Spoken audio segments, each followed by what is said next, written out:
Bismillahirrahmanirrahim. Assalamualaikum warahmatullahi wabarakatuh. Syukur alhamdulillah kita bisa berjumpa kembali di channel ini. Sholawat dan salam selalu dan tetap tercurahkan kepada junjungan kita Nabi besar Muhammad Sallallahu Alaihi Wasallam. Allahumma sholli ala Sayyidina Muhammad wa ala ali Sayyidina Muhammad.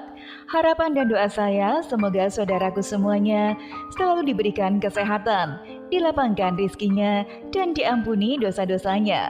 Amin ya robbal alamin. Sahabat beriman yang dirahmati Allah, sebagian masyarakat masih meyakini bahwa ilmu santet dan sihir itu ada.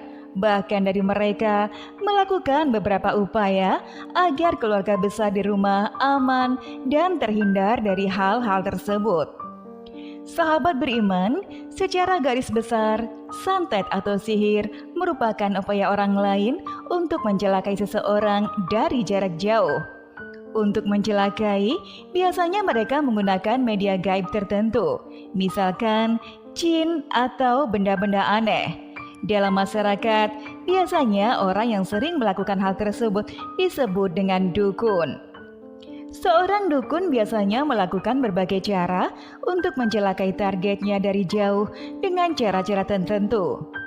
Oleh sebab itu, kita dianjurkan untuk selalu mendekatkan diri kepada Tuhan agar diberi keselamatan dari berbagai hal buruk. Sahabat beriman yang dirahmati Allah, berbicara soal ilmu gaib, ternyata rumah yang ditempati juga rawan disinggahi santet dan sihir. Oleh karenanya, orang yang bermukmin di situ akan menjadi target apabila rumah diindikasi terdapat santet.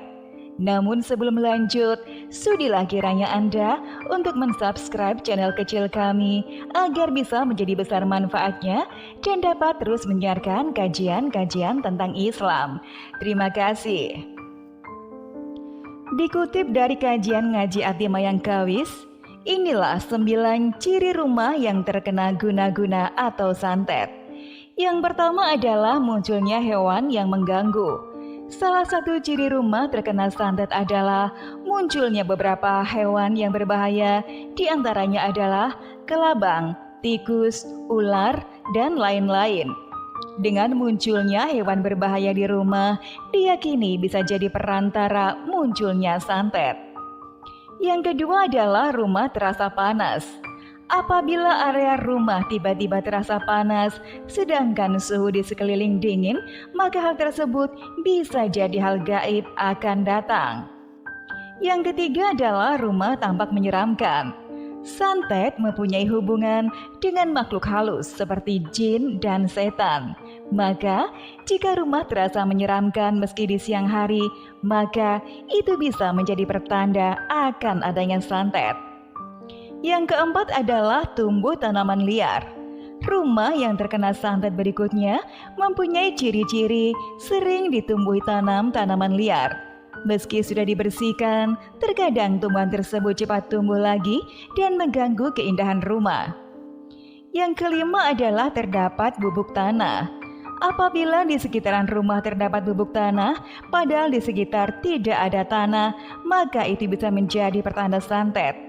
Oleh karenanya, jika tiba-tiba ada tanah di dalam rumah, lebih baik agar makin waspada. Yang keenam adalah air meluber. Apabila ada air meluber secara tiba-tiba, sedangkan tidak ada kebocoran, maka hal itu diindikasikan adanya santet. Yang ketujuh adalah sering terdengar ledakan di atas rumah. Rumah yang terkena santet ciri-cirinya adalah ledakan secara tiba-tiba di atas rumah, padahal tidak ada petasan atau hal apapun. Yang kedelapan adalah rumah yang selalu kotor. Apabila rumah selalu kotor meski sudah dibersihkan, maka hal tersebut diyakini terkena santet.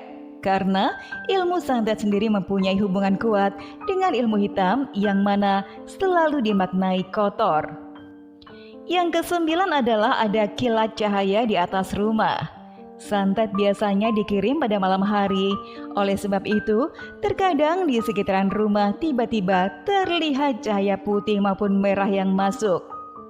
Jika ada hal-hal seperti tersebut, maka penghuni rumah agar selalu waspada dan meminta pertolongan kepada Allah agar dijauhkan dari hal-hal gaib seperti santet dan sihir. Sahabat beriman yang dirahmati Allah, bagi setiap muslim, sebaik-baiknya pelindung adalah Allah Subhanahu wa taala. Karena hanya Allah lah pemilik bumi dan segala isinya. Oleh karenanya, ketika curiga rumah kita telah dikirimi santet dan sihir yang mengganggu, maka hal yang perlu dilakukan adalah meminta segera perlindungan dari Allah Subhanahu wa taala. Melansir dari kajian ngaji Ati Mayang Kawis, berikut adalah doa yang dapat diamalkan agar rumah terbebas dari sihir dan santet. Doa ini dikutip dari hadis Nabi Shallallahu Alaihi Wasallam agar terhindar dari mara bahaya termasuk dari sihir. Bismillahirrahmanirrahim. La yadurru ma'asmi sayun fil ardi wala fis samai wa huwas samiul alim. Artinya, dengan lantaran menyebut nama Allah, tidak akan ada sesuatu di bumi ini dan di langit yang bisa membahayakan. Allah Maha Mendengar lagi Maha Mengetahui. Hadis riwayat Abu Dawud dan At-Tirmizi. Sahabat beriman yang dirahmati Allah, berikut penjelasan mengenai ciri rumah yang terkena sihir beserta doa penolaknya yang sudah kami bagikan. Semoga dengan penjelasan tadi dapat menambah wawasan dan pengetahuan kita untuk mendekatkan diri kepada Allah Subhanahu wa taala. Amin ya rabbal alamin. Wallahu a'lam bishawab. Wassalamualaikum warahmatullahi wabarakatuh.